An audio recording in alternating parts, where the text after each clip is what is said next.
Major General Scott Zobrist, the 9th Air Force Commander. I am the JTF-NEO Commander for this exercise. Our role in the Blue Flag exercise is to further develop our capability at 9th Air Force as a JTF-capable headquarters. We achieved initial operational capability back in December of 2018, and in the next year and a half we will progress along the road of capability to full operational capability in 2020. One of the other things that we'll be doing is prepare for our role in a large exercise in the European Command area of responsibility in 2020 that will demonstrate our capability as a JTF headquarters at the full operational capability level. We will have a live maritime and live air component with multinational forces operating in the European environment. So this exercise is critical along that path to full operational capability.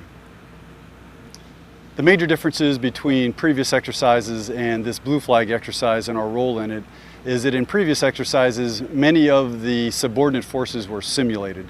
In this case, we have a live air component that is executing its mission in support of our mission, and that is a new addition to our rhythm of training that we have done in the past. And it's important that we demonstrate the ability to command and control forces. Also important is the fact that we've got new equipment, which you'll see behind us, that is ours, as opposed to the loaned equipment that we had borrowed from other assets in Air Combat Command. We are taking ownership of a full JTF headquarters worth of capability, everything from tents to the generators you hear in the background, to the HVAC, to especially the communications equipment in the form of a flexible comm package that we are starting to take possession of. This is our first opportunity to set that up at a location not at our home station at Shaw Air Force Base. Instead, we're setting it up here many miles away at Homestead Air Reserve Base. In order to achieve full operational capability as a JTF headquarters, it's been a long process with many exercises. Before we reached initial operational capability, there was a series of 7 different staff exercises and large mission readiness exercises. This fits because it was a crawl, walk, run approach throughout, and we got up to the walk phase, if you will, last December, and now we're starting to trot, getting ready to run. We have 2 more major exercises before we can declare that we are fully operational capable. One will be in November, which will be hopefully similar to this, where we'll command and control live forces using our own equipment as we acquire more and more of that equipment and assess its ability to do our job, which we know it's going to enable us to do that. It will all culminate in the spring of 2020 with that Northern Viking exercise, in which we'll play the role of the JTF headquarters for a live maritime and live air component with multiple nations from around Europe participating.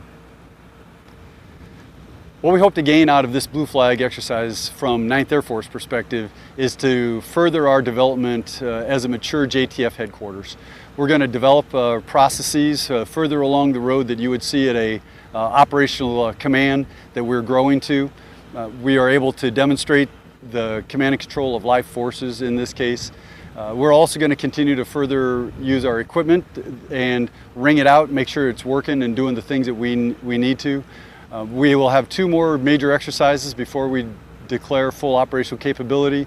One of those will be this November, and then the next will be Northern Viking at the European Command area of responsibility in the spring of 2020, which is a multinational exercise with the live maritime and air component.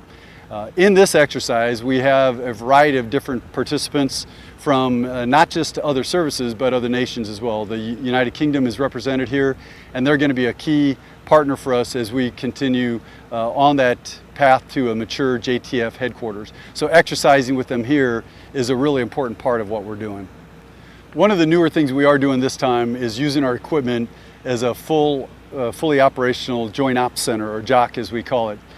In this case, we are command and controlling live forces in a pretty robust, realistic scenario. And in the past, we focused more on planning and simulated control of these forces. In this case, with the new equipment that we've got, that we are using for the first time in most cases, we are exercising that Joint Ops Center with the processes that we've developed over the last 8 or 9 exercises when we achieved initial operational capability. So instead of in the past when we were dealing with simulated forces in a, I don't want to say passive environment, but it wasn't as active as this one is, this is very different in that we've got real-world communications going back and forth with an air component that's stressing our processes with real injects that are driving our processes and our people to become a more mature JTF headquarters.